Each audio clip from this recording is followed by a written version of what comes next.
Now, what we're going to do here is we're going to set up our Shopify free trial. This is a very straightforward process. It just takes a couple of minutes. Completely free, no obligation, nothing to worry about. Just follow my lead. So the first thing you need to do is to enter your email address, as it clearly states. So I will put in my email address, which is tim@ecommercemindset.com. And just click on Get Started. Now, it wants me to create a password, so I shall go ahead and do that. And also, it's asking me for a store name. Now, you don't want to get hung up at this point. Basically, just create any store name. You can change this later on at any time. It's super, super easy. And what I always tell my students is basically take your name and then just put on hot deals or amazing deals or daily bargains or whatever, something sort of e-commerce related. So I'm going to call mine Tim's Bargain Deals. And then I'm just going to click on Create Your Store. So it's sitting tight. We're basically just creating a store in the background here. Shopify is doing its magic. And in a moment, there we go. Next little form here where they want to know a little bit about us. So are you already selling? I'm not selling products yet. I think it's probably correct. And what is your current revenue? We're at 0, just getting started. This question here, yes, I'm developing a store for a client, is not relevant. So just leave it unchecked for the moment and click on Next. Now this bit here, add an address so you can get paid. Yeah, it's a little bit sort of, in my opinion, it's Shopify jumping the gun a little bit. We haven't even set up our store and they're talking about us getting paid. So just fill in this with the details of your address, where you live. Simple as that. Yeah. So don't be intimidated by this form. I'm going to put in my details. So Tim Sharp. I shall put in some stuff like that, and I'll put in a telephone number, which clearly is any old telephone number. Again, all this can be changed later on. Business or personal website, optional, so we'll leave that. So basically just my general details, and click on Enter My Store. And there you have it. Bingo, you have set up, believe it or not, a Shopify store. You've done the very first part. It's all done. All the magic's been done by Shopify. It's hosted, on their servers professionally. You've got nothing more to worry about. So let's go to the next stage and start looking around at what we've just created. Welcome to essential number 2. So this is where we're going to look at understanding your Shopify account. We're going to sit back and we're basically going to see how easy and simple to use this system really is. And I'm just going to give you a helicopter view. Of course, during the course, we're going to delve into all kinds of aspects of this. But at the moment, I just want you to feel comfortable with everything that we're about to get stuck into. Now, none of this is going to make any sense, of course, if you haven't done the essential number 1, where you actually set up your Shopify free trial. So if you haven't done that, please go back and do that and come and join me. Okay, so what we're looking at here is the admin system, or the back end, as I sometimes refer to it in some of my lectures. Now, what this is if you imagine, let's say, a small store, just to make an analogy, the back office is that bit that you don't see when you walk into the store. It's perhaps the person in the back room who's processing orders, who's gathering products, who's dealing with inventory, that kind of stuff, right? So this is the equivalent of that, in the virtual world that we're in. So Shopify's provided you with this fantastic backend to manage everything, and it's given you the bare bones of a storefront, a shop window, an actual shop, if you like, which you can see if you come down here and you click on this little eye, and it will open up the store that you currently have. Now we're going to get into all of this, okay? As we go through the course, you're going to become an expert in all these areas, believe it or not. But right now, just gather that piece of information. We've got a website that's already up for us, thanks to Shopify. And back here, we have our back end. And those two things are going to move together as we build out our store.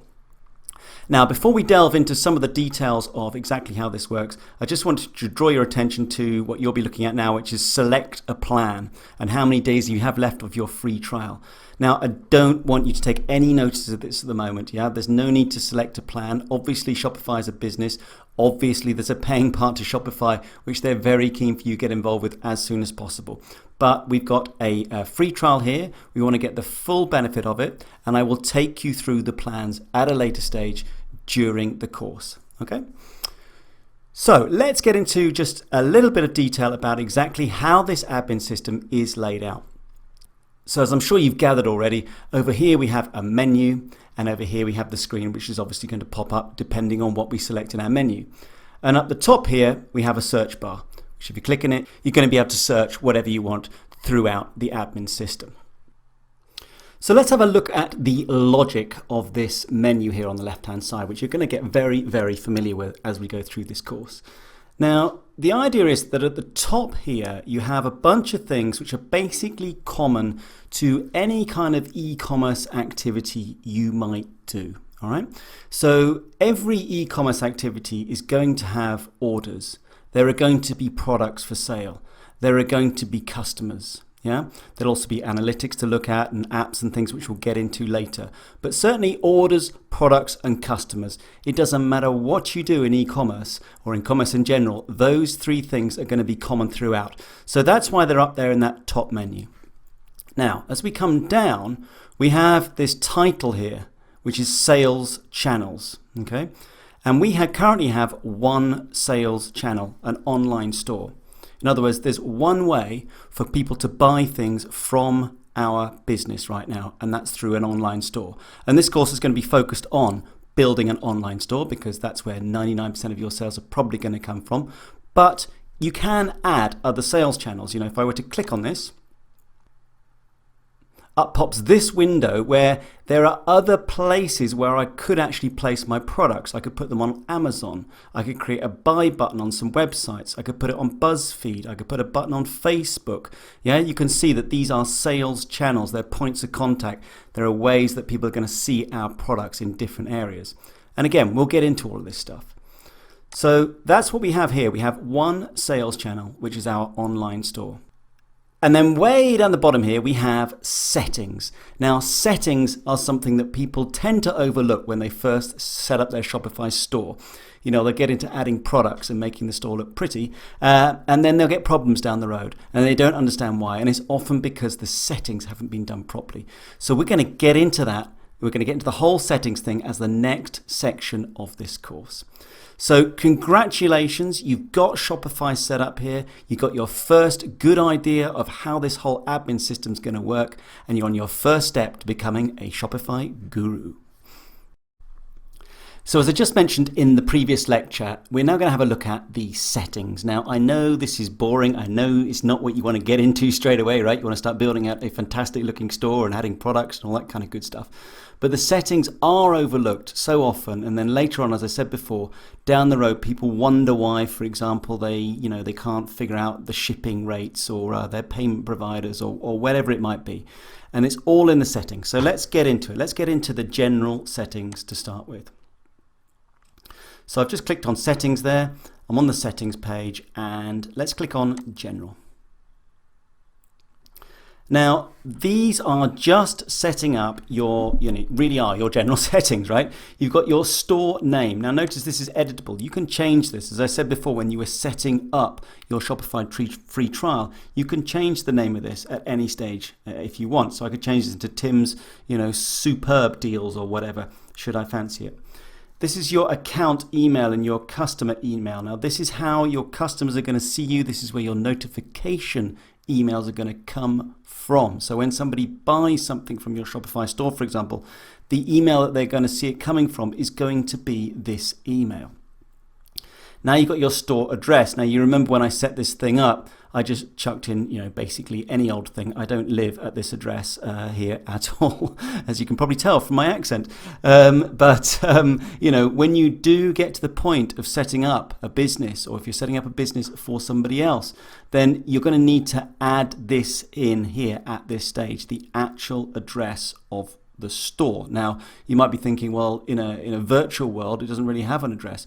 We're talking about your business address, where the invoices are raised is actually your business address. So let's, for example, say that you are living in Singapore and you have a business based in Singapore and you're selling all over the world, you would put the name of your legal business in Singapore in this particular part of the form.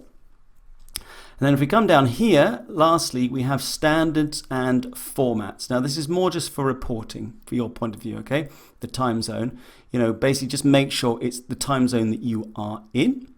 And then when it comes to your unit systems, make sure that, these are the unit systems that you want the majority of your customers to see. So if you're operating in the US, for example, you'll want to be talking about stuff in the imperial system. So, and the default rate would be pounds. But if you're more in sort of Europe or Australia, you're going to be more based on kilograms, right? You're going to be looking at the metric system, which is the other system. So, pick that basically depending on where the majority of your customers are going to lie. And then, of course, I think the currency is pretty self-explanatory. Now, this part here, this last part here, you don't have to worry about. So let's go back to the main settings. And in the next lecture, we'll talk about shipping. Okay, let's have a look at the shipping settings. So click on shipping. Now I'm going to tell you straight off the bat here that this can become, depending on how your business is set up, of course, quite a complex and involved process to how you organize your shipping and your shipping rates, okay, throughout the world, or maybe you're just shipping locally or whatever it might be, right? Every business is so different. It's impossible for me to come up with some sort of generic presentation for every type of business. But, this course is about teaching you about Shopify and what it can do, all right? So that's really what I want to focus on here. So the first thing is we have a shipping origin, okay? So the store, where that store's actually shipping from, this would be the address. Now, that could be different, of course, from your actual registered business address. If you take that example of the company in Singapore that I was talking about just now, that person could be shipping, say, from China or from India and then selling all over the world. Right? So that would be the shipping from. That's where when the customer receives the product, they're going to see this shipping from address. So you would edit this address if it was different. If we scroll down, we get into a pretty hefty subject here of zones and rates. Okay, but if you just imagine, I'm sure you can sort of see that the world can be quite easily divided up into shipping zones. Should you want it to be that way, you might have, in this case, as I've already got here set up, Canada, Mexico, and the US is one zone, and then we got the rest of the world. And the reason we do that is because we might want to have different rates for sending our products to those countries. Yeah, it might be more expensive to send it to the United States, and it might be less expensive to send it to the rest of the world. Or we could set up something just specific for one country. In fact, let me just show you how that would work. Let's say if we wanted to add in a shipping zone, another one, we would click on Add Shipping Zone here. And let's say we wanted to ship to the United Kingdom. So we call it, our name would be the United Kingdom. And then we're going to add some countries. Now, in this case, it would just be one country, the UK, but you can see how you would build that up. If our shipping zone was, Europe, we'd be adding in a lot more countries. Excuse me. Click on Add. Now, as I was saying to you before, with these different zones, you can set up different types of rates to ship to those zones. And there are two different ways of doing this, okay? There's price-based and there's weight-based. There's also calculated rates, as you can see at the bottom there. But primarily, we're talking about price-based and weight-based. So if I click on price-based, what we're talking about here is based on the price of the product, we will apply a certain shipping rate. Okay, we can do this for a whole range of prices. So we might say something like, okay, from $0 to $10, the price for shipping is going to be $2. And from $10 to $100, it's going to be $30. And from $100 to $1,000, we'll have $50 or whatever it is. You can see how you can sort of build something like that out. And you can also see, as you see here, there's the option to have a free shipping rate, where you can actually basically just say, okay, there is no shipping, or you absorb it ultimately in the cost at the end of the day. But you can see, I hope, how you can set up, in this case, a price-based rate for the UK. Now, similarly with weight-based rates, we can do similar stuff, yeah. Based on the weight of an item, if we're shipping something fairly heavy, then we would be setting up appropriate shipping rates to reflect that. So if we're shipping something that weighs a kilo, excuse me, I just talk in the metric system for the moment, we might want to charge $5. If we're shipping something from 1 kilo to 10 kilos, we might want to charge something extra. All those things are going to be worked out, in the business as to how much you're actually going to be charging, and it's all going to be entered here, because then the whole system later on down the road is going to take care of it as people order off your site or off the person's site. It's all going to be worked out by the Shopify system. So this is what I'm saying about settings. You need to focus on this in the beginning with your business so that you can set all this kind of stuff up properly. Now, the last one here, calculated rates. This is from shipping and carriers and stuff. I'm not going to get into that. I think that's probably enough to absorb for the moment. So let's just click on save and then return to shipping. And we can see now that we've got 3 shipping zones, as you would expect. We've got domestic, Canada, Mexico, United States. It's saying domestic for me because the address I put in was in Atlanta. That's where it thinks I'm based. So that's what it considers to be domestic. We got rest of the world, we got United Kingdom. Now, yeah, I hope you get a feeling, all right? I hope that wasn't too much too early, but I hope you get a feeling for how you can divide the world up from the point of view of your business into shipping zones, and then make sure that you're charging appropriately your shipping costs depending on where you're going to be sending stuff. Right, just to finish off very quickly, we are able to also to have labels formatted for us. We can get into packaging and even additional shipping methods. I'm not going to get into this because I really don't think it's necessary, certainly at this stage of the course. So well done. That gives you, I hope, a very nice helicopter view of how the shipping works. Let's go back to settings and let's have a look at files, which I promise you is going to be an awful lot easier.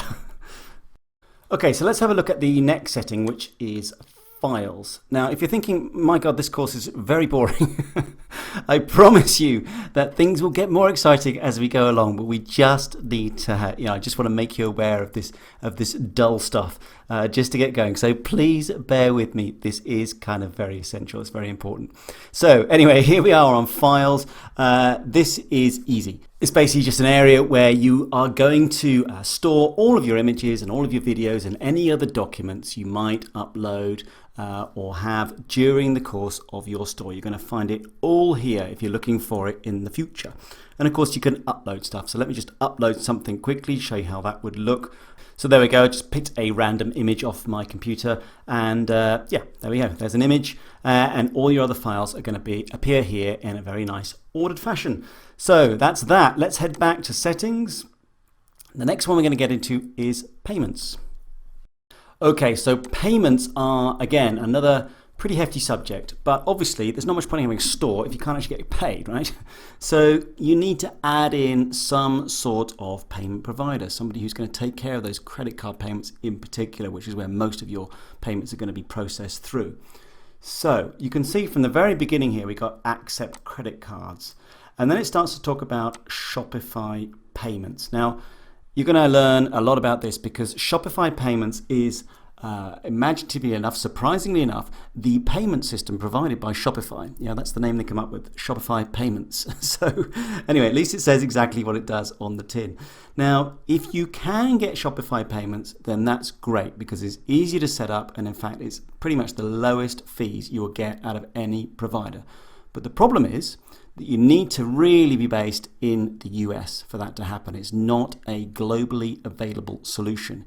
You can get it in the UK, you can get it in Australia, New Zealand, Ireland, and Canada, but there are slight complications with currency conversion. So I would say, generally speaking, that Shopify payments is great if you live in the US, but if you don't, you're going to have some problems with it. So show me Shopify payments by default because the system at the moment thinks I'm in the US based on that address I put in. But if I didn't want to have that, I could change it here just by clicking on add a provider. Shopify payments recommended, which again, I repeat, this is the lowest fees you're going to get. But you can take your third-party credit card providers, and there are absolutely loads of them. So here we have loads of them available in the United States, other, etc. And this list is extensive, and what you have to do with every single one of these, or whichever one you want, you're going to have to basically go to them and apply for an account, and then come back here and integrate it into Shopify. Now, depending on where you live and your current situation and your credit rating and all kinds of stuff, what you're selling, you may find it easy to get set up with an external payment provider. You may find it difficult, and all the way in between. I get so many questions in my Facebook group and throughout my courses on payment providers, with people saying, I'm based in Egypt, what can I do? All I can do is help them out a bit, but I'm not actually based there. Don't have that direct experience. So everyone has a slightly different situation. Now, to the rescue is PayPal, and I would certainly encourage you, if you've not got Shopify Payments as an option, or you don't want to look in that massive list, to go for PayPal. It's the fees are high by comparison, but it's a simple system, and it's available through most countries in the world. So again, you're going to have to go to PayPal, apply for an account. Sometimes you can apply for a personal account in the beginning, makes things a little bit easier, and then convert up to a business account later on. That's up to you. But PayPal is a great solution if you don't want to go for Shopify Payments because it's not available, or those other ones in that list. Now, another great solution is Stripe. And the reason why that's not showing here is because Shopify Payments is based on Stripe. And it's defaulting to Shopify Payments for me. But if I was based outside of the US, Canada, so let's say, for example, you are sitting in Mexico. Don't quote me on this, but let's just say you're sitting in Mexico, you're looking at this. You might see Stripe popping up, or you might see Stripe just popping up wherever you're sitting, right? That is another great solution. In fact, I prefer that over PayPal if you can get it. I find it simpler, the fees are slightly lower, I find it easier to integrate. So again, you need to go over to Stripe, and go through that whole process of applying for an account. It's actually relatively straightforward, and then come back here and integrate it into your Shopify store. So as we scroll down a little bit, we do have some other payment methods. We can have got an Amazon Pay, which I really don't think is relevant, particularly in the beginning of anybody setting up their store. We got additional payment methods, things like BitPay and GoCoin and all this stuff. Frankly, it's a distraction, certainly at this stage. Then you've got, at the end of the day, manual payments, the ability to take things like a bank deposit or cash on delivery or a money order. This might be relevant for you depending on how your store is set up, but certainly for 99% of the people that I work with, we're talking about e-commerce, we're talking about credit card payments, so that's not so important. And then in the end, you've basically got a choice between your automatic or your manual payment authorization. So I hope that gives you a bit of a helicopter view, gives you an idea of what is involved with payments.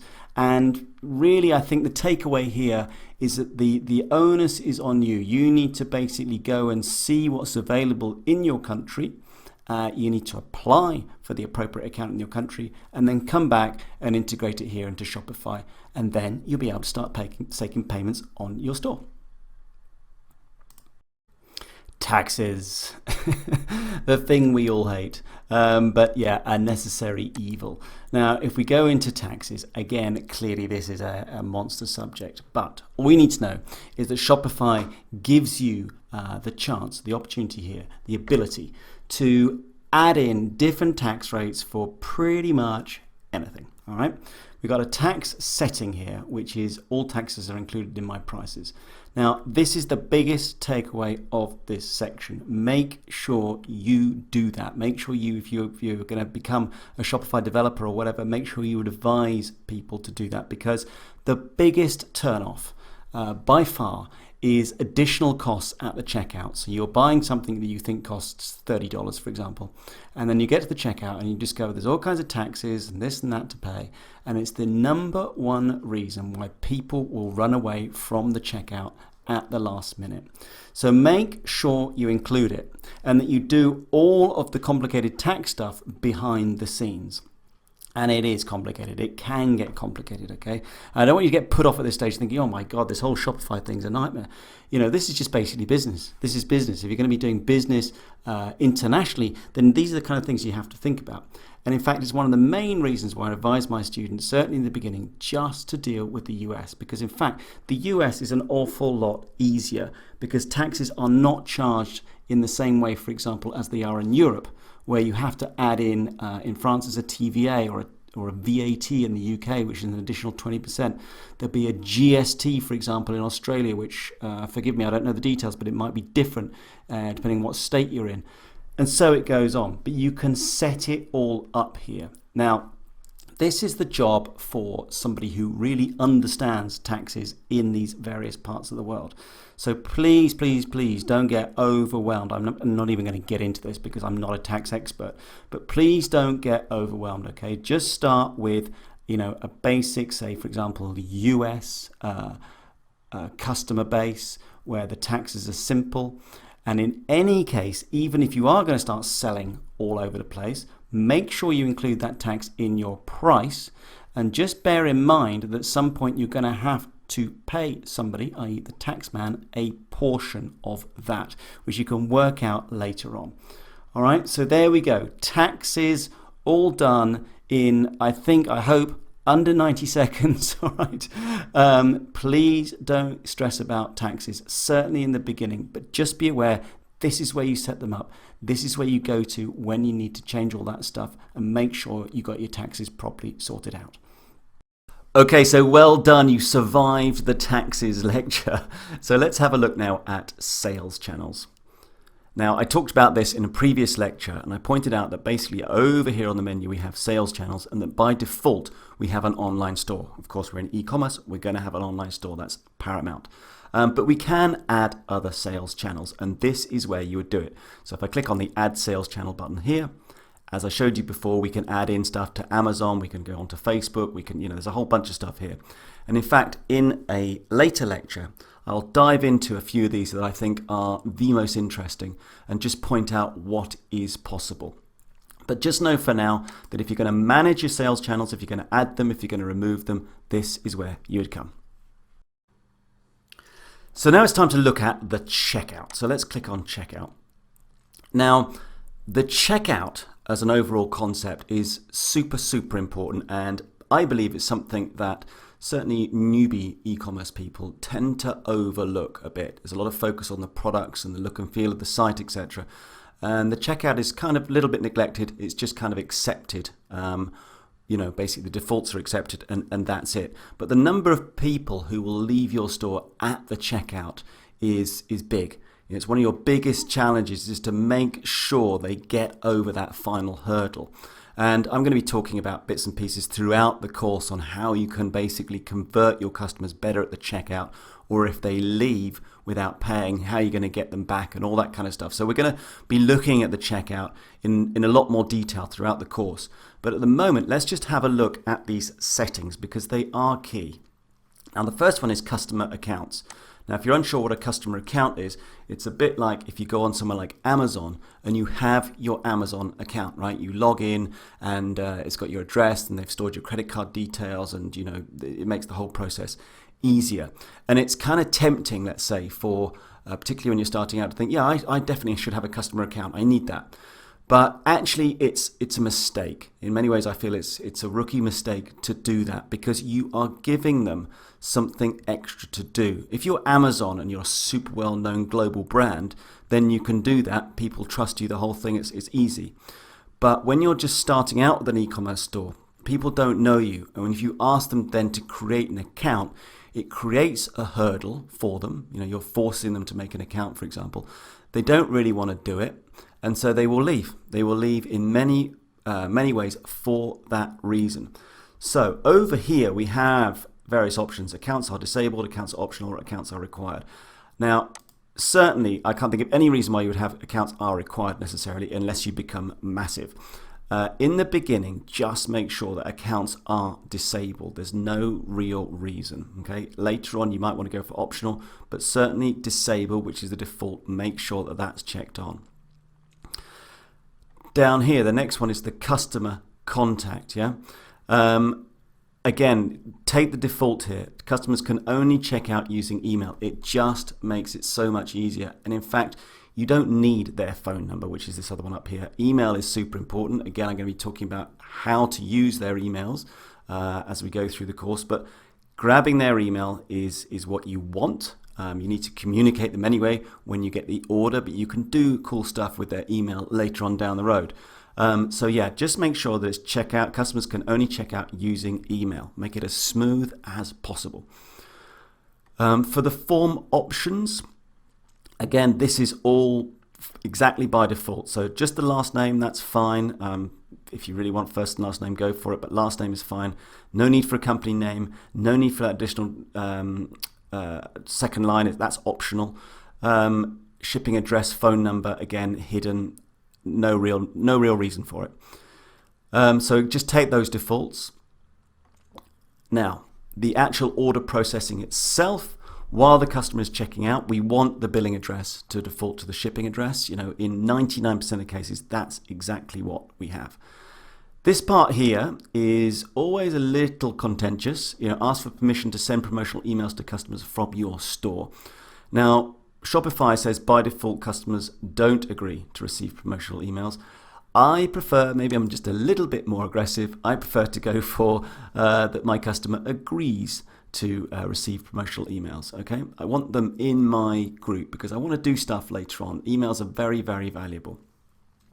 So I would put that on by default, but that's up to you. You may feel differently. For the rest of this, just leave as is, okay? There's no need to change your language. You know, you probably, well, if it isn't English or if it's not your language, then clearly change it. But when it was set up, you know, the store has detected where you are. I suspect that language is already set up as you want. Now, these things here, I'd like you just to do a few clicks here, if I may. So we got refund, privacy, and TOS, so terms of service statements. And these are boring but essential things that we're going to add into the site. I'm going to show you how to create the page for these a bit later on. But all I need to do right now is create a refund policy. And we could do this by simply clicking on this button. And bingo, it will throw in a whole refund policy. You can read it if you want, which in the beginning is absolutely fine. Yeah, it's put in things like my address here. You can see this. So if you're going to change your address, you'll need to come back and regenerate this stuff. And my email's in there. So if I change my email, I'd want to change that as well. But as a getting started with a refund policy, this is perfect. And the same thing with the privacy policy. And the same thing with the terms of service. So just generate those three things, click on save, and we are done with the checkout for the time being. All right, so getting towards the end of the settings now. Let's have a look at notifications, which again is a very nice, easy one, because this is in fact where all of the email notifications, if you like, are going to be managed. You can see here we got orders, so order confirmation, order cancelled, order refund. We're going to be looking at all this stuff later on. The shipping, the customer account welcome, the customer account password reset. I'm just picking off ones at random there, but you can see that there's a whole load of emails set up. Now, if you click on order confirmation, what you get is a very large sort of form with all kinds of, if you recognize that, that's HTML. If you don't, it doesn't matter because you don't have to care about it, all right? You're not looking to change this stuff, certainly not in the beginning. So just know that all of these things have been set up for you, which is absolutely fantastic, and you've got nothing to do. Now, as I scroll down towards the bottom here, again, these order notifications, you don't need to do anything with that. And finally, webhooks, I'm not even going to get into that. It's really not applicable at this stage. So nice, easy stuff, okay? So notifications, don't touch anything would be my advice at this stage. All right, see you for the last one in a sec. And the last one, account, right? So this is actually your account. So yeah, I mean, this is all pretty self-explanatory, I hope. Just basically about your account, when you join your current plan, that will change. When you actually get a proper plan, your credit card information, who the owner is. You can add staff accounts, so in other words, other people who can manage your account. And of course your invoices, all that kind of stuff is here. And should you ever want to pause your store or close your store, this is where you would do it. So that's it. That's it for settings. So I just want to say, actually, well done for sticking with this, all right? Most people don't look at this stuff until later on down the road, as I said before, when they start asking questions like, oh, where do I do the shipping or whatever, they dive straight into the fun stuff and then get all confused later on down the road. So well done for sticking with this part. And you know what you have done now is you've laid some very important knowledge, sort of ground blocks, if you like, which we are now going to build on throughout the course. Fantastic. So we've just been wading through all that setting stuff. You'll be very, very pleased to know that we are now going to look at building an actual store.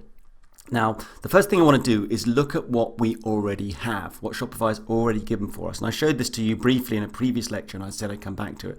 But we basically have the bare bones of a store on which we can build. So let's have another look at that. So online store, and just click on the little eye. Up it comes. First of all, notice my domain name. So it's timsbargaindeals.myshopify.com. All right. This is not a domain that we can really build a store on. You know, myshopify.com is what's called a subdomain. We would want to have www.timsbargaindeals.com ultimately, and I'll show you how to do all that sort of stuff as we go along. But let's see what we've got here. So first off, we've got a logo of sorts, right, or at least a logo placement holder, Tim's Bargain Deals, and we're on the home page, right? And here we've got a nice big image overlay where we can put some beautiful images telling people exactly what we are selling in our store immediately. We've got the spot for a featured collection where we can drop products in at various prices. There's another thing here with an image with a text that we could do, and another image slide down here. Now, all of these things are fully customizable, but you know, that's what they've given us to start with, which is fantastic. If I click on the catalog, then again, this would be the catalog of perhaps all of the products with the chance to filter or to sort them straight away, already added in. Scroll down, you get the idea straight off the bat, right? Easy. I can search. If I wanted to search for various things, I'd type them in here and it would take me straight to the products or whatever I was looking for within my store. And in the end, we've got the cart, which of course is empty because we haven't done anything. But once we got something into the cart, if I were to click on this continue shopping button, it would take me to the checkout, which itself is already set up as well. So we have straight away a fantastic e-commerce store, at least, you know, the building blocks for the e-commerce store. So let's get stuck in and really start building out something fantastic. It's really going to teach you how Shopify really works.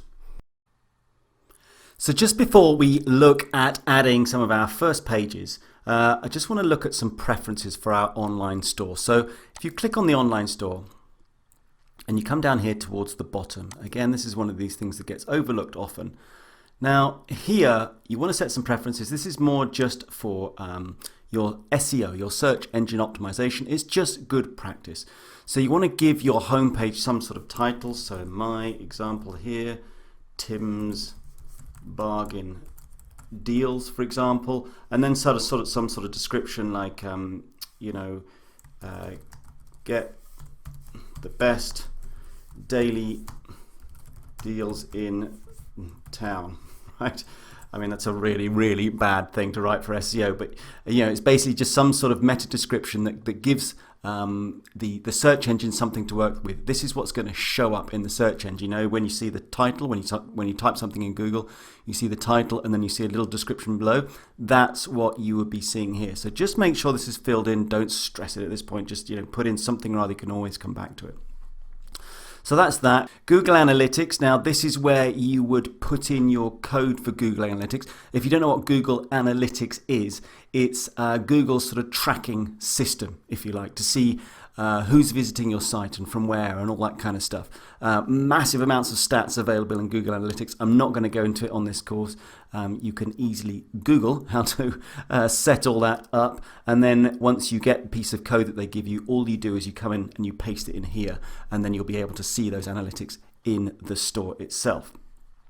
The Facebook pixel. Now, I talk a lot about this in my dropshipping courses, where we do a lot of advertising with Facebook, and the Facebook pixel is absolutely key to all of that. So again, I'm not going to go into it on this course because this is not about specifically about dropshipping or anything like that. But if you are doing that, if you're working with Facebook in any way at all, you will have the pixel, and this is where you would paste it. Now, this is quite nice little feature, the password page. What you can do is you can enable a password on your store. So when you're working on it in the beginning, you might not want people going there, being completely available to the public. So you might protect it with a password and just give it to a few key people where they can log in, or you can log in to actually see what it looks like. Now, in order to have that, you need to pick a plan, and we're going to be looking at those plans later on. But there we go. This is where you set your password and then a little message for your visitors. So those are the preferences. Right, let's delve into creating some of the first pages. Okay, so the first pages we're going to produce are not going to be the most exciting, but they are essential, and that's going to be our terms of service, our privacy policy, and our refund policy. Now, you remember a few lectures back where we actually auto-generated the text for those. So this is going to be very, very straightforward. It's just going to be point and click and copy paste, and we'll have those 3 pages done in no time. So here I am. I basically clicked on the pages link in our online store menu, and I've got the opportunity here to add a page. So if I click on that, I get what is basically the standard Shopify format for setting up any page on the site. So we get the opportunity to add in a title, the content of the page itself, obviously, a nice little search engine listing preview, so you get to see what it would look like when it shows up in Google or Bing or Yahoo or whatever, what it's actually going to look like. That doesn't mean, by the way, that it's going to show up. That's a whole different story. But at least you know, if it does show up, what it's going to look like. Up here, we have the visibility. Now, this is nice because what it means is that we can make this thing visible straight away, or we can hide it. So basically, if we didn't want somebody to see it because we were working on it still, it was still in draft, we could hide it, and only us in the admin system could see what was going on. And then when we were ready, we could make it visible. And then we have some templates here, which I'll show you a little bit more once we create the contact page.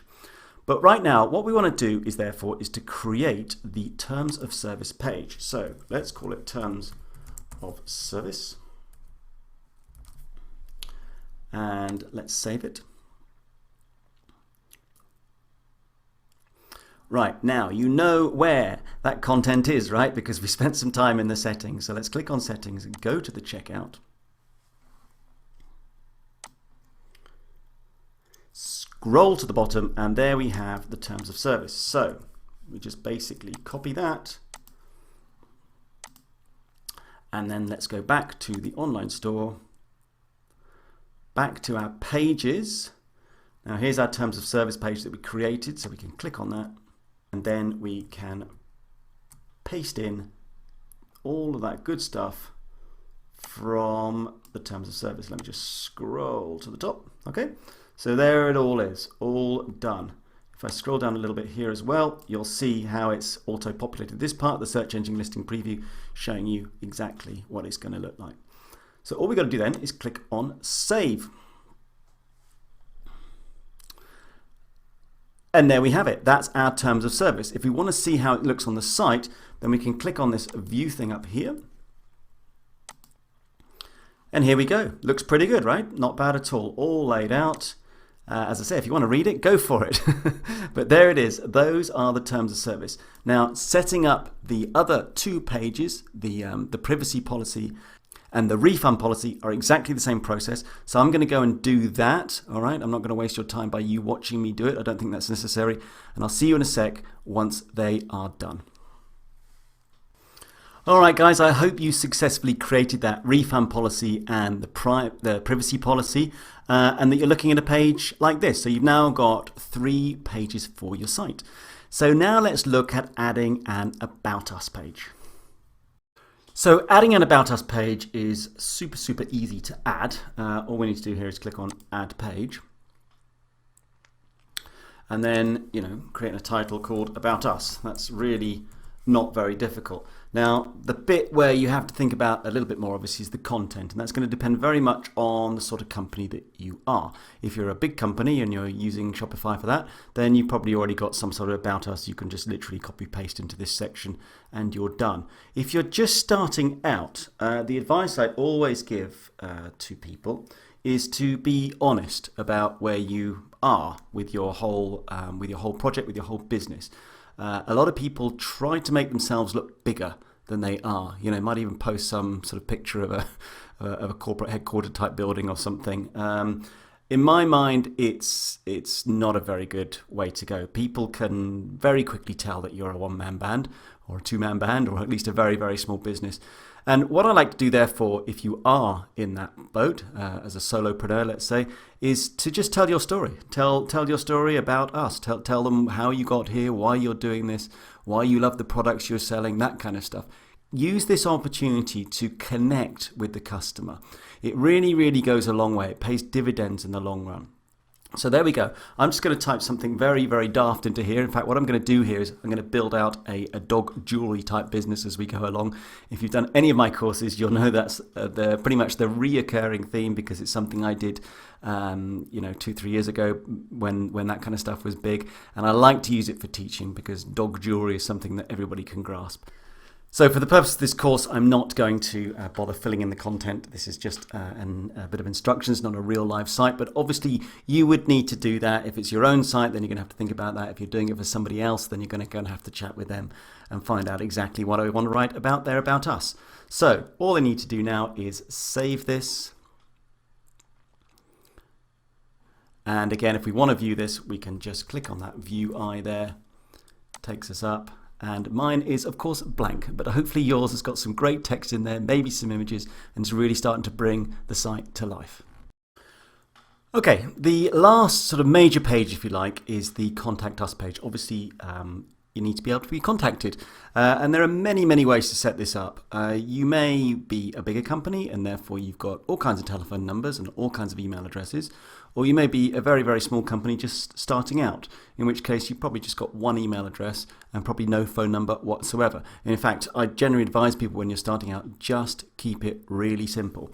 So I'm going to show you that here. So we go to Add Page here. And this is going to be called the Contact Us page, obviously.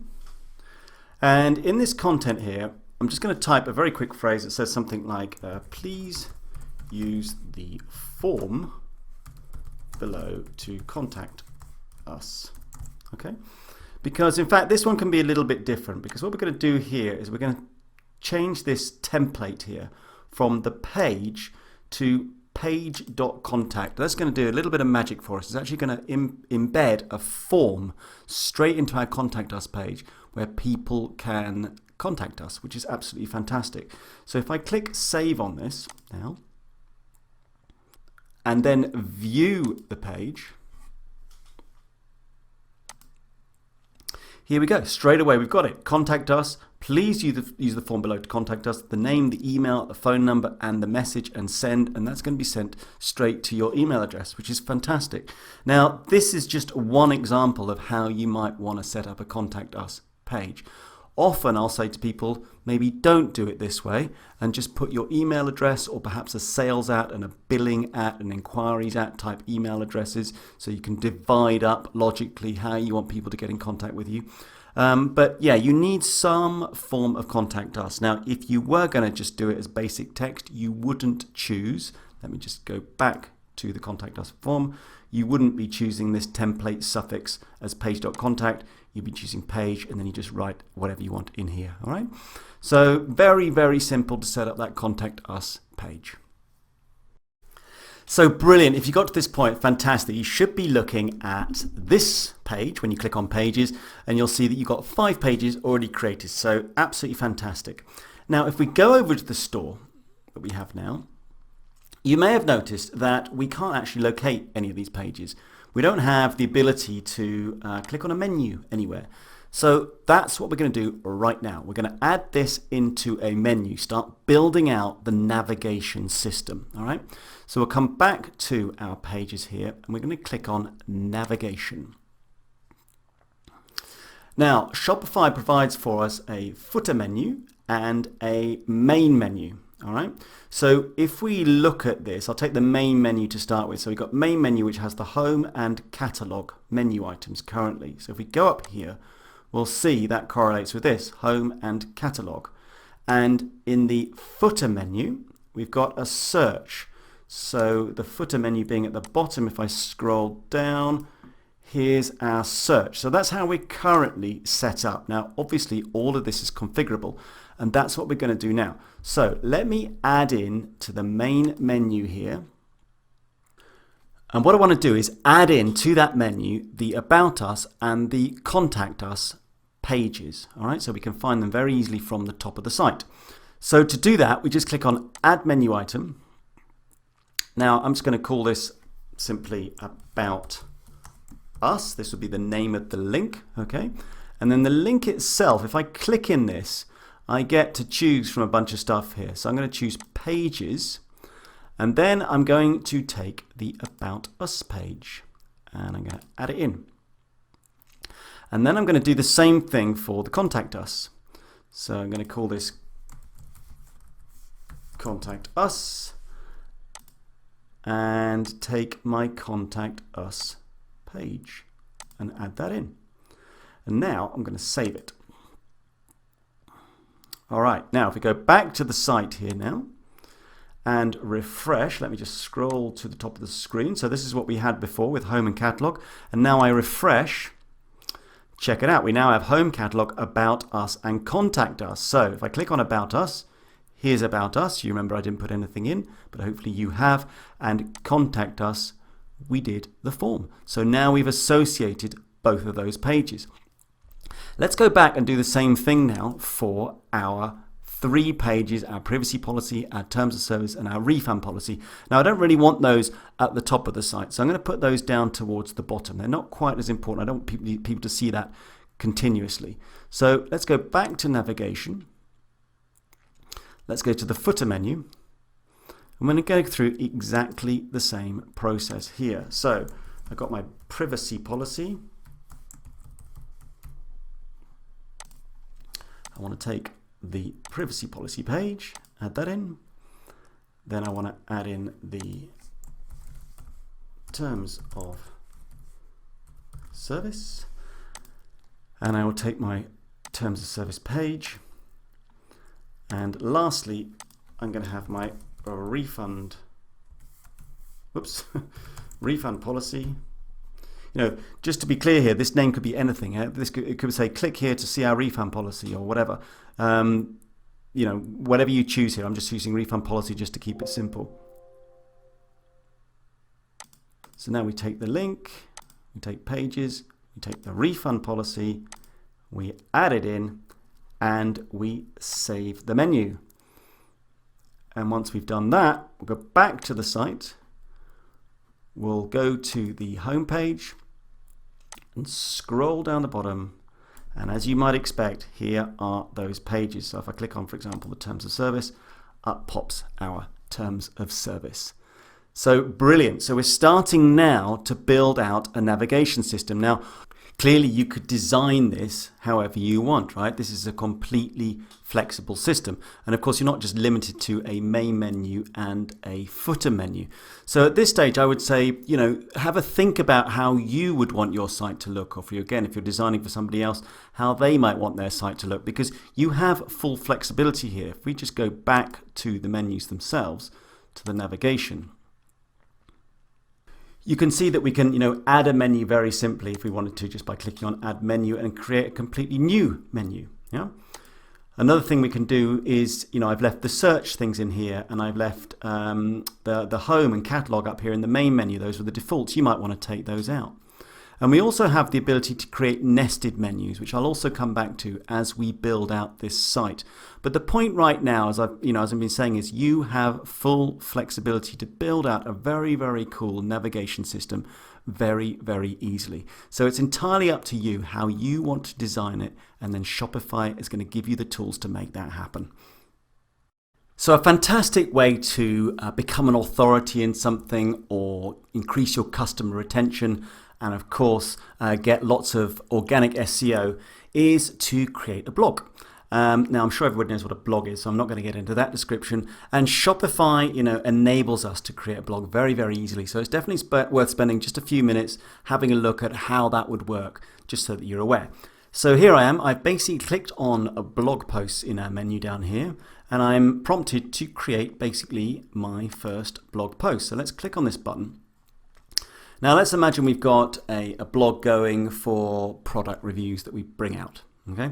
So I might have a title, and sorry, my examples are not great, but say new product review, okay? Content I'm going to put in here, blah blah. All right, excuse me for not producing something brilliant there, but I hope you get the point of this whole lecture. So what we want to do now is create a new blog. I'm the author, but we need to create a new blog. So let's call this blog title Product Reviews. All right, so what we've done is we're going to create a new blog, Product Reviews, and this is going to be our first blog post in it called New Product Review. I'm going to make it visible. I could upload an image, which is always nice with the blog, and I could add in some tags. Yeah, if you're not familiar with tags, if you've not done blogging, then tags are kind of like keywords to associate with your blog to enable it to be found later on, etc. So that's basically, very quickly, I've created a blog post. Now let's click on save. And then what I'm going to do is I'm just going to click on blog posts here again, because you're going to see the change in the page. Right, so now what we have is blog posts, all right, and we've got, well, this is the list of our blog posts. I've only got one. It's sitting in a blog called Product Reviews. Now let's just have a quick look at the blog settings themselves. So let's click on Product Reviews. Now here, if I wanted to change the title, I could add a feed burner URL, which is like an external URL for people who might have a paid subscription to your blog. And I can also disable or allow comments. So super, super easy. If I go back to Manage Blogs and then back to Blog Posts, if I click on this New Product Review, clearly I get the option to edit the whole thing. So there we go, super, super easy. So let's add now the blog into our navigation menu at the top. So we looked at how we added the pages in before. So we click on navigation. We're going to go to the main menu. We're going to add a menu item. And let's call it our blog. And then the link comes up. Select blogs, product reviews, and add it in. Don't forget to save, of course. And now let's have a look at the site. And our blog now appears at the top as well. Click on our blog, and here we have it. Product reviews, new product review, blah, blah. All right. So that's how to create blogs. Fantastically easy.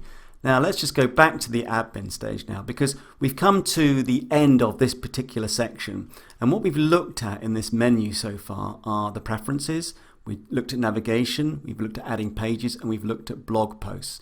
Now domains is something we're going to get into a bit later on when we're looking at the plans. We don't need to worry about that right now. And in the next section we're going to start talking about themes, which is where we really start, the site really starts to come to life a lot more. So take a breath here. We've done a lot so far in this course, and I really hope that, particularly if at the beginning you were feeling a little bit intimidated by something like Shopify, that you're beginning to realize this is all point and click and really not that difficult, right? I hope maybe you're starting to think, yeah, I could do this. Maybe I could become a Shopify developer, or maybe I could start my own e-commerce store, whatever it might be. So I really hope your confidence is building and you're really finding this course super, super useful. So let's crack on to the next section.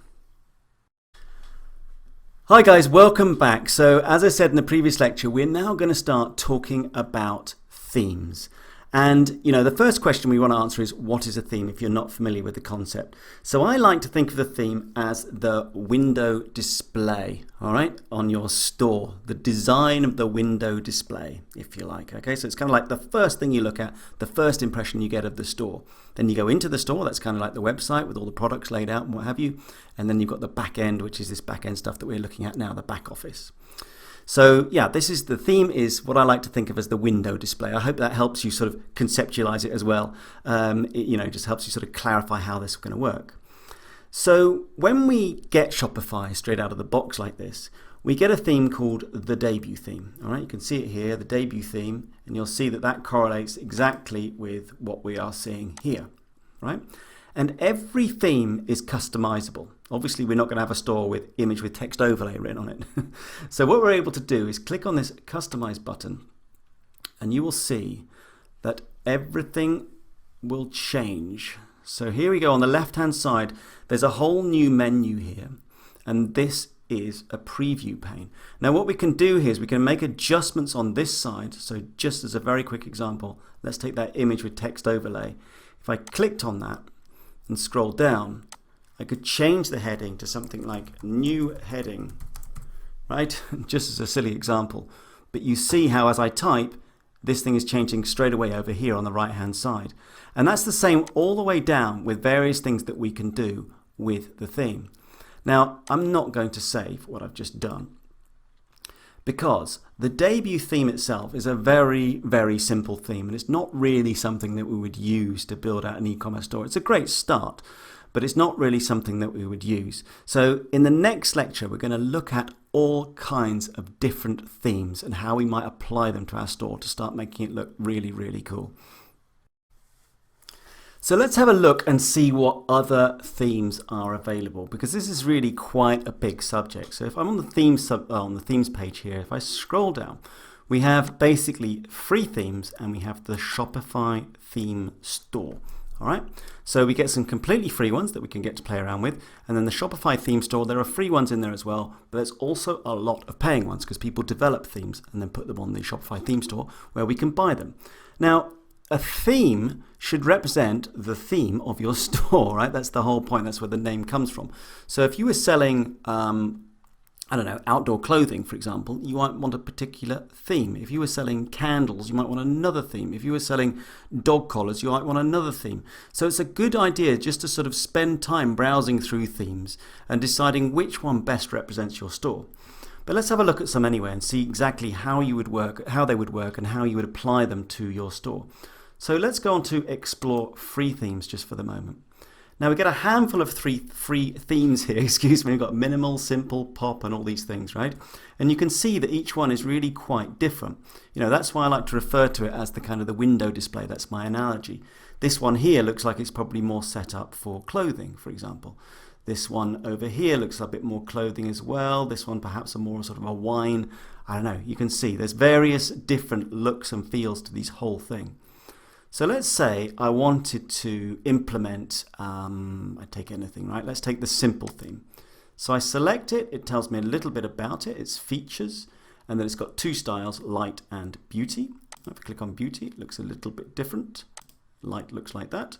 So let's say I like the look of that, and I'm going to click on install theme.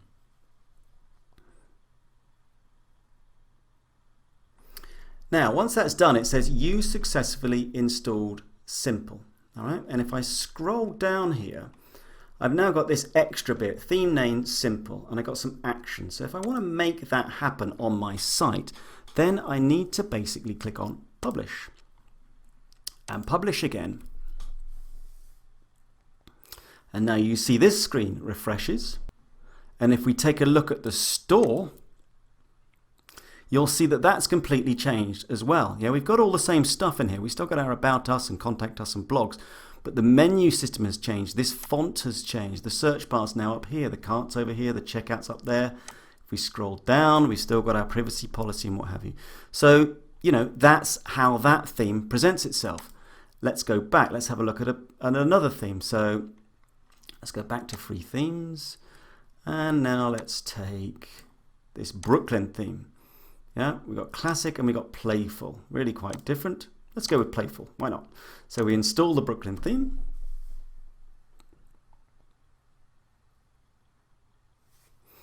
And we come down, right? We've got Brooklyn and debut here now. And the action is we want to make this thing available. So we're going to publish it.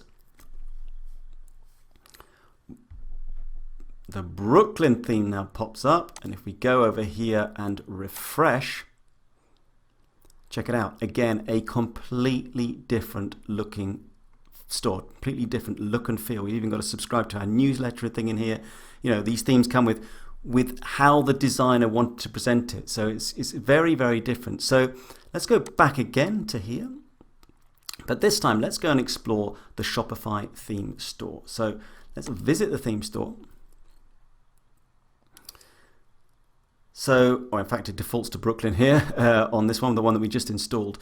But here you have a ton of themes. Here's a few recommended for you. We had minimal and simple in our free ones. But you can see, for example, as we scroll down, okay, here's one, label, all right? Label theme, $160. This narrative one is free. Alchemy, $150. Browse by industry. This is great. So, you know, if we were going to go into art and photography, click on that. And now we've got loads and loads of themes that we can choose from, many of them paying, right? A few free ones knocking around in there.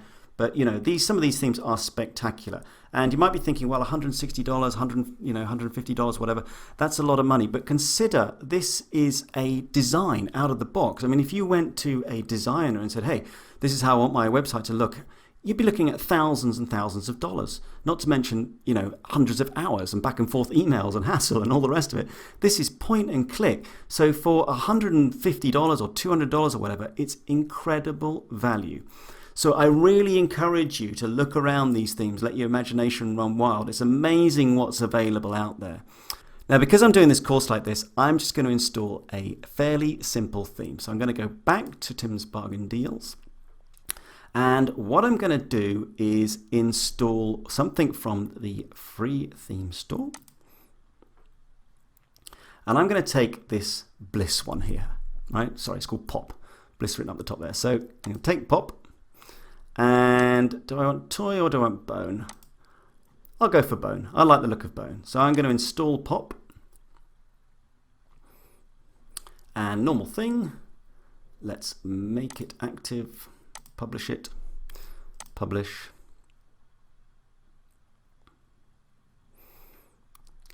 All right, let's go back to here. Let's just scroll up and refresh our store. All right, and this is what I'm going to be working with, all right? This is how I'm going to build out my store. Now, I'm not saying by any stretch of imagination this is the best one. I pretty much picked this more or less at random. It's not necessarily great for, I'm going to build out a tiny little dog jewelry store here. It's definitely not, you know, potentially the best for that, but that's not really the point of this course. I hope already you're thinking, wow, that's incredible, the number of themes, and you're, you know, letting your imagination run a little bit wild as to how you might create a fantastic looking store either for yourself or somebody else. So in this lecture, I want to take a deeper dive into the Pop theme. And it's not because I want to teach you everything about the Pop theme, not at all, okay? What I want to do is just show you what's possible with themes, because once you've seen one, to a certain extent you've seen them all. Now, having said that, you know, themes are, each one is different. It depends on how they were designed and what they were designed for. But you will see that it's basically the same principles every time. You know, maybe I can make an analogy with cars. You know, cars are very, very different, but it's exactly the same principles in terms of how we drive them and how they work and what goes wrong with them, etc. But each one is different and has its own, you know, peculiarities, if you like. So, and it's the same thing with themes, yeah? So once I've shown you the Pop theme, you can pretty much go to any theme. You'll see that it's different, but you'll have the confidence to basically build out the theme as you want. So let's dive into the Pop theme by simply clicking on the Customize button. Now, as I showed you before, you get this left-hand menu here, and you also get this right-hand preview pane as we change things. And you're always going to see similar stuff on this thing. There's always the ability to change the logo and menu. There'll be probably some sort of slideshow that we can change in terms of the images that we have on our site. There'll be somewhere where you can talk about your brand, add a featured collection, stuff like this. And if there isn't, there'll always be an easy way to add it in. Now, one example of something that is available here with the Pop theme that you may or may not see with other themes is this announcement bar, right? This announcement bar that pops up at the top here, announce something here, it says. isn't always available with all themes. I might want to write something in here like free shopping on, free shipping on all orders over $50 or something. I could write anything, right? Closing down sale, coming soon, whatever it might be. Now, just because you don't see that in your theme doesn't mean you can't add stuff in later on with apps. I haven't talked about apps, but apps can do other stuff. They can enhance various things that you can do with your store. So don't necessarily freak out just because the theme you've chosen hasn't got an announcement bar. You might not even want it. I could just simply take off show announcement, right? And bang, it's gone. So I don't have to have it. It's all highly customizable. Now, I can add sections as well. So if we come down here, add section, and here, look, all these sections I can add, which is typical of any theme. I could add blogs, I could add collections, I can play around with images, products, I could put a newsletter promotion on there, a map, yeah? I mean, pretty much anything you can think of can be added and played around with a theme. Now let's go over now to the general settings, okay? So in this particular theme, we've got sections and we've got general settings, which is also very, very common. So in this, I can change the colors of things, right? Currently the background is white. I might want to change it to red. Personally, I think a white background is definitely the way to go. It stands out very, very nicely, but you can play around with this if you want to here. The typography, however you pronounce it, but the fonts that I want to use, I might want to change that. Favicon, if you're not aware of what a favicon is, if you look up here, if you can see this, up in the top left hand corner here, you see the Shopify little logo on my tab. That's a favicon. So you can create a favicon for your store and upload it at this point by simply coming in here and selecting your image. We can play around with things on the cart page and the checkout. So there's an absolute ton of stuff that you can do just pointing and clicking. Now, just to make you aware, this more actions thing here, if I come into this isn't always the same. As I say, there's these underlying principles for every theme, but it's not always the same. But I do just want to show you something, and I don't want you to freak out, okay? But if I come into here to edit code, I'll just leave. I don't want to keep the changes. Now this stuff here, okay, let me just click on this. Just for example, I just want to show you something, okay? Don't freak. So basically, there's a language underlying this whole theme. It's called Liquid. Okay, it's a particular Shopify language, but it's based on other languages as well. It's actually based on a language called Ruby. But anyway, you don't need to know any of that. But all I'm showing you, the only reason why I'm showing you this is because on your way to becoming a Shopify expert, somebody might talk about Liquid, right? And Liquid is just the underlying language that drives the theme, right? It's designed for theme design. So if you're going to go and create your own theme, for example, you would write it in Liquid. Anyway, I repeat myself, you don't need to know this, but I wanted you to know about it, all right? You don't need to know this programming language to be a Shopify expert, all right? And, in many ways, that begs the question, what is a Shopify expert? Well, for me, a Shopify expert is somebody who can produce a fantastic looking site to the customer's requirements or to your own requirements. And to do that, you do not need to program, all right? You do not need to program. You can use themes and you can use apps and you can produce something incredible. Now, if you wanted to become a Shopify developer, somebody who's actually developing stuff for Shopify, then sure, you're going to have to get into the whole code. But this becoming a Shopify expert course is far more about creating an incredible looking store with very little technical knowledge, but using design skills, understanding the customer requirements and producing something that ultimately at the end of the day is going to convert leads into sales, because at the end of the day, that's exactly what we're doing. Okay, so if I just come back out of this and go back to the theme, then I hope that's if you like a brief dive into the whole pop theme. Now, what I'd really encourage you to do at this point is to just go and get several themes. Yeah, use free themes for the moment. Don't commit to anything. You're not ready for that. But take themes, go through 3-4 of them, yeah, and just install them in the way that I've shown you. It's super easy. And then go through the menus. Go through the menus, see what you can do. You can always undo stuff. You can always, not accept the changes, whatever it is. You're not going to commit to anything. But once you've done that, you're going to realize how simple it is to use themes to build out fantastic looking stores. So one of the things that's absolutely key with any e-commerce store is a logo. And I really want to emphasize that because I do a lot of site reviews, and it's very common, way more common than you might think, that people don't bother with a logo.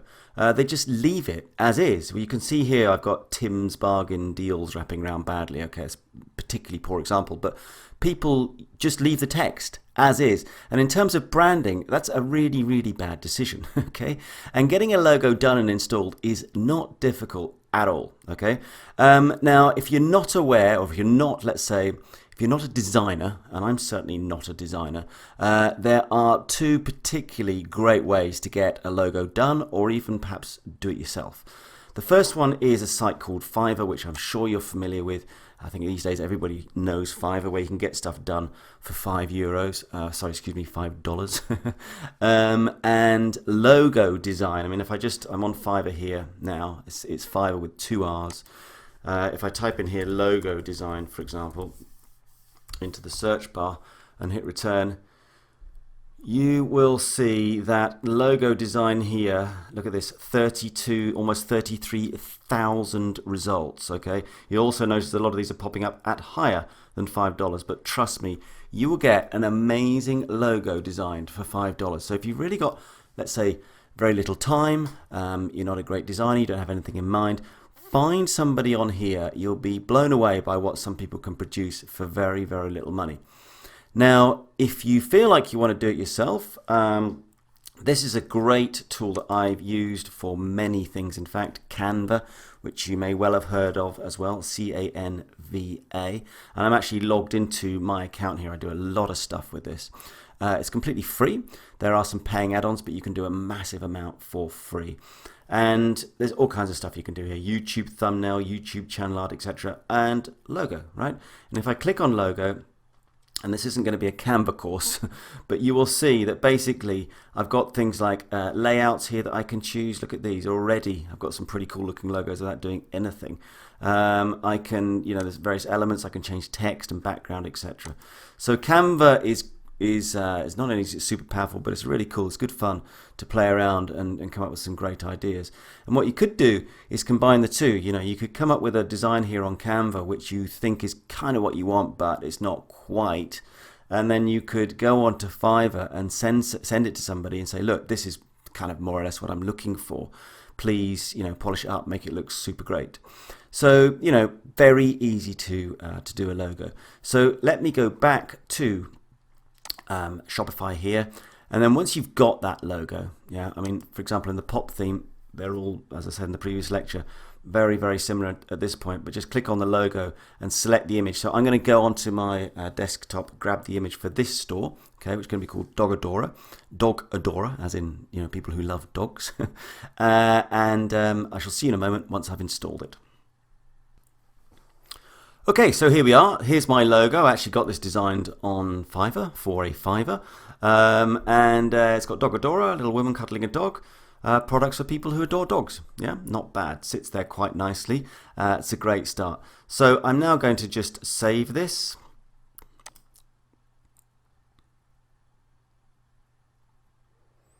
And we're done, and we've now got a logo. Now, just as a little aside, if we come out of the theme now, because we've saved all this stuff, do you remember when we were down here in the settings? If I click on settings, over here on the files, okay, because I've uploaded this image now, when I click on files, remember I had this sort of random image in here before, but now I've got my Dog Adorer logo. So I just wanted to show you that as you add stuff in, as you build your store out, all the files are going to show up here, as I showed you before. Fantastic. All right, let's move on to the next lecture. Okay guys, welcome back. So this is the site now, okay, with my logo. And in this lecture, I wanted to look at this bit here, okay, this big bit here, which is it's basically what they call a home page slider. I'm sure you've seen on many sites now, particularly in e-commerce, there's often a slider. In other words, an image that replaces, you can see this one sliding from left to right, right? So basically, it keeps the potential buyer interested. It kind of pulls them into the store. It's a very nice way of doing a homepage.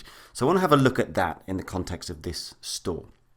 So if I go back to the admin system, I'm already onto themes now. Yeah, I've gone straight in there this time. I hope you're starting to familiarize yourself with the menu. So I hope you've managed to find that nice and easily. And we just looked at logo and menu up here. All right. I've taken off the announcement bar, you'll notice. And the slideshow is the next thing I'm talking about here. Okay. Now, if I click on this, now, you know, some very nice, simple click and point settings here, right?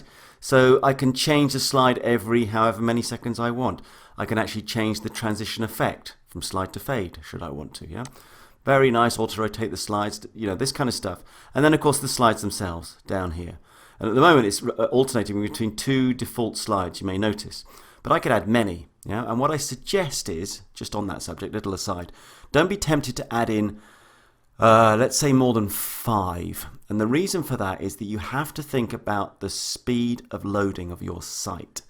Okay, load speed of a site is super important. If somebody comes to your site after all your hard work and it takes more than sort of 3 seconds to load, they will leave. Okay, so you really have to think about this.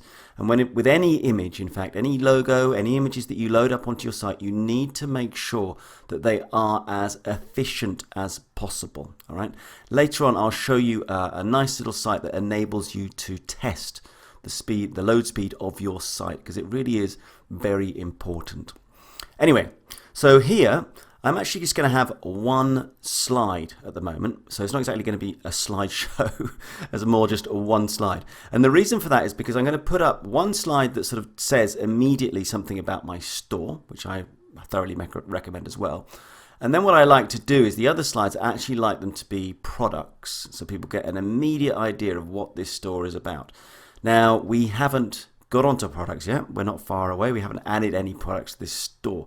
So it wouldn't make sense for me to add in product pictures yet without actually any products on the store itself. But that's fine. We're going to come back to this later to add that in. So for the moment, what I'm going to do is I'm going to click on this second slide here, open it up, and I'm going to get rid of it. Okay, so delete it. So I'm down to one slide. And what I'm going to do now is upload an image that I already have that is actually based on that logo. I like that because it sort of ties the two things together. Now, images are a big subject in general. Some free, some paying. And just to bring your attention to the fact that Shopify has this site called Burst. Okay, it's burst.shopify.com. And it's a whole load of free images, which is absolutely fantastic, okay? But it does, in my opinion, have its limitations. I mean, at the end of the day, it is free, okay? If I go in here with dog, for example, and I search, I get some great looking images for free.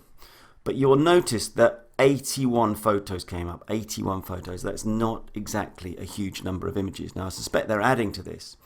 But, you know, if you think about the number of people, the popularity of Shopify at the moment, if many people are using these same images, then the uniqueness of your store is going to be compromised. So what I would suggest is you actually look at some other sites. And I tend to gravitate towards a site called iStock Photo, for example. This is a great site. It is paying, but I do feel that images, once you pay for them, I mean, we're talking about tens of dollars. Yeah, it's not hugely expensive. You get a super high quality image, often in many different formats that you can use. It's your image, all right? It's your image. You can use it as you want. You won't have any royalty issues. So when I type in dog into this one here, I get 678,000 results. Yeah, I mean, a huge number. So suddenly you see a massive difference, let's say, between a paying service and a free service. Another paying site which is also very popular is Shutterstock. Okay, Shutterstock up here .com, which has, again, you know, many photos, images. If I type in here dog again and click on results, here I get 13,000, 14,000-ish images, you know, more than enough. Now, just to finish off this little discussion on images here, do not be tempted, okay, to go on to Google Images and start grabbing them from there. I know they are free, but Images, there are royalties attached to images. Sometimes people own them. Just because it's on Google and you can take it for free doesn't mean that it's not owned by somebody else. Now, it's highly unlikely in the early adventures of your store that you're going to get any issues. But when your big store becomes popular, somebody might take issue with the fact that you're using one of their images and you're not paying any royalties. So rather than give yourself any kind of problems down the road, either go for the free images, like on Burst for example, or go and get yourself some really cool paid images, and then you're done. Okay, let's go back to the admin system, and what I'm going to do now is I'm going to add that first slide image. All right, so I'm going to select that, and I'll see you in a sec once I've done it. Okay, so here we are. This is my image. All right, this woman cuddling the dog. You get the sort of the connection between these two actually. And in fact, I'll be honest with you. What I did was when I got my image done on Fiverr, I already had this image because I liked it. I think I got it off iStock Photo originally.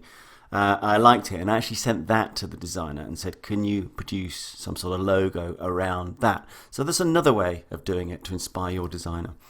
Anyway, so I've got this here. Let's select it. And there you go, we have that image now loaded into the homepage slider. If I actually go to the homepage, and you'll see the same thing, right? This is exactly it. This is how our site now looks. Now, I'm going to be completely honest with you at this stage. Now, I didn't trick you, but I did want to bring you down this path of this pop theme, because at the end of the day, it doesn't give me what I want, okay? And that can happen quite a lot.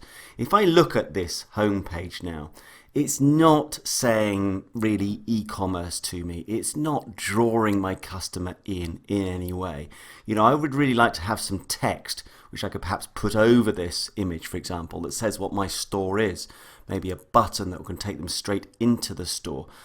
That kind of thing. Now, if you go through the pop theme, that's not available. All right, and I really, I did this because I want you to realize that sometimes you come to these kind of dead ends with these themes, and you think, no, that's not actually doing it. So forgive me.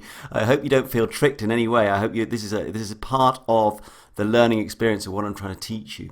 So what I'm going to do now is I'm actually going to install the theme that I actually wanted in the first place. I'll see you in a sec. Okay, guys, welcome back. Now, as I said before in the previous lecture, this can happen as you build out a store. There are going to be things that don't necessarily work, right? So I went down that route with the pop theme, and I got to a point and I thought, you know what, this is not happening. Okay, I mean, I did that on purpose, but it'll happen to you as you're building out your own store or building out a store for somebody else, or somebody else might look at it and say, even if you think it's great, they might think, well, they say, no, it's not really what I want. And what I want you to realize is that A, that can happen, but B, the power of themes is that you can change this at any point. Now, there will be things to do when you switch over to a new theme to get you back to where you were, but you'll be amazed at how much it will bring with it, okay? So what I'm going to do now is I'm going to take the theme that I actually wanted, which was the Brooklyn theme, and I was having a look at that with you earlier on. Now, the reason for that is because it's a much better e-commerce theme. All right, so down here I've already got themes. Brooklyn here was installed previously. If not, then go and find it in the store as I showed you before under the free themes and install it. So for me here, all I need to do is to go and publish the Brooklyn theme, and once it's published, you'll see why I prefer it. So if we go over to my site now and refresh, obviously notice that the images haven't come over, but see this An Introduction Hero banner shop now. This is a call to action. All right, when you're designing stores, it is super important to have a call to action. Excuse me. When I talk about when I help people with Facebook advertising, for example, a call to action is super important. You always need to tell people what to do. You'll be amazed what people miss. They don't understand things. They haven't got time for whatever reason. It needs to be very obvious. So this Shop Now button, bang in the middle of the home page, says everything, right? When I put this image as a background, it's immediately going to tell the customer this is about dogs. The hero banner, obviously, I'm going to change the text for that in a minute. And the shop now says, this is a shop, and you can shop right now. Click on this button. Let's go. Dive into my store. Let's start discovering stuff. All right. So let me just make a few changes here to get back to where we were, and you're going to see that this is a much better e-commerce theme. So I'm going to go back here and go to Customize.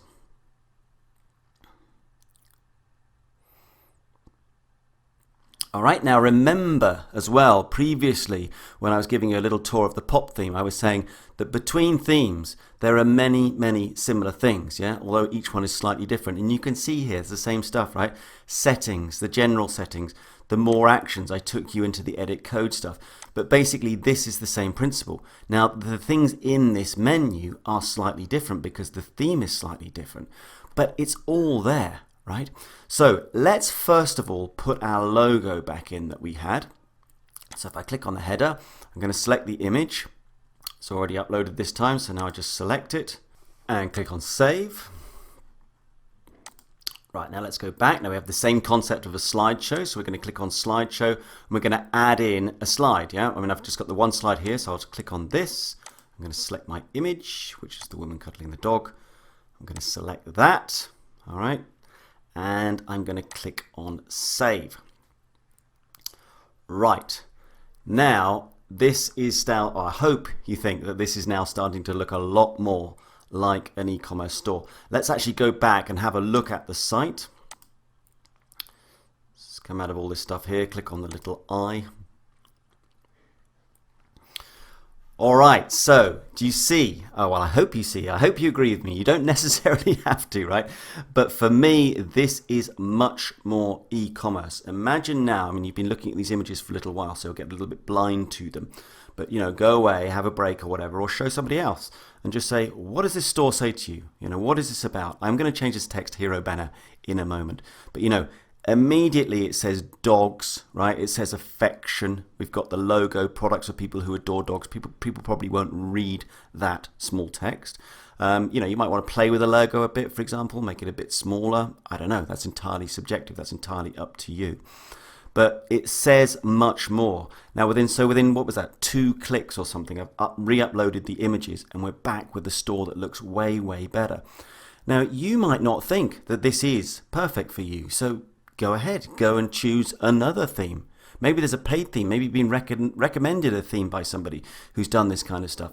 Just change it in and out. You can do this stuff as you go. I really, really hope you're getting that point. Yeah, you can make mistakes, but you can go back, you can play around with this stuff. It's so powerful.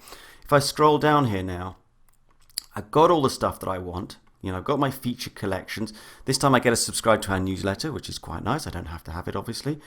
And I've got an image with text here, and we'll do a few things with this as we build the stuff out, and all the other stuff in my menu is here. So let's scroll up to the top, and let's just finish off this text. So let's go back into my Customize.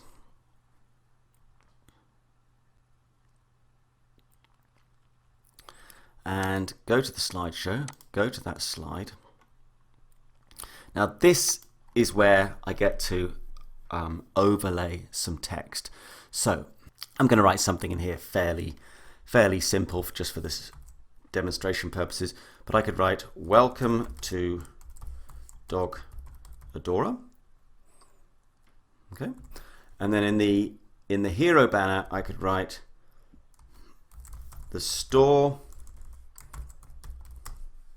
for people who adore dogs. All right. Then I've got my shop now. Now I could change the wording for that, but I quite like shop now. As I said before, this is a call to action. And then what I can do, which is very cool, is I can basically link this to a particular page. And we'll come back and do this later on once we've got a proper products page coming on. But I could, they click on shop now and they go straight to our shop, which is absolutely fantastic. So let's just save that and then have a quick look at the store just to make sure everything is cool, which of course it will be. All right, the store for people who adore dogs. Of course, I can change the text, I can change everything. So I don't want to repeat myself, but this stuff is so powerful. I really hope you're starting to see that. I hope you're starting to see how customizable it is. And as if you're designing it for yourself or somebody else, just because you make a mistake, just because you go down a dead end, whatever it might be, you can always come back and do some fantastic changes to meet your demands. All right, I shall see you in a moment. So I just want to say a few words about responsive design, responsive sites, okay? If you don't know what that means, it means that the site will respond to the support that it's on. So in other words, a website that's showing on a desktop or a tablet or a mobile phone, they will look different. The site will respond to reflect which platform it's on, because obviously a site on a mobile phone needs to make changes, otherwise we can't read it, for example. Now, the reason why I'm on my Brooklyn theme customization page is that towards the bottom of the theme, and in fact every theme, you get some buttons down here. And this one here by default is showing you what a full width would look like, okay, on a desktop or on an iPad or whatever it might be. If I click on the smaller one at the bottom here, then I get a more sort of mobile feel to the site and how that would look. And I can scroll around, I can start to see how that would be. It's very important, really, the point of this lecture is to say it's very important that as you're designing something, either for yourself, somebody else, whatever, you need to constantly be checking how it looks on other sites. A classic newbie mistake, if you like, is to design it purely from the point of view of, let's say, your laptop, whatever you're working on. And then when you come to look at it on other supports, it won't look correct. Now, that's highly unlikely with Shopify, highly unlikely with Shopify, because the themes are designed so brilliantly they should take care of all that. But that said, you still get some strange anomalies sometimes, like your logo doesn't look anything like you would expect it to be, for example, right? So always check, always, obviously you can't go out and buy all the different supports, that would be absurd, but at least have a look at it, what it looks like on your phone. Ask a friend to check it on as many different things as possible. But for the most part, built in, 98%, you have a responsive design for free. Wow, we have covered so much stuff, and congratulations for getting to this point. I mean, we've still got an awful lot more to go. Got so much more knowledge to share with you here. So it's all very, very exciting, but I thought maybe it's a good time to just have a little breather and just sum up a little bit where we are, because actually it's quite a convenient break point. So if I go over to the site, so we covered, all of the settings. All right, we've been through all of these now to give you a good idea of that, which is fantastic. Now, when I click on the online store here, you probably realize that we've basically talked about all this stuff now, except for domains. Okay, we haven't covered that. We will do. We're not talking about domains yet because we're still in the free trial period. But we'll get to the point where we're going to come out of the free trial period, at which point I'll introduce you to domains. But basically, we've covered all of this and we've covered the settings. So what we can now do is move up to this top level stuff. And we're actually going to start adding in products now to our store. We've reached the point of products. After that, we're going to follow in with orders and customers. That's all going to follow, and apps, of course. But the next step now is to start adding products to our store.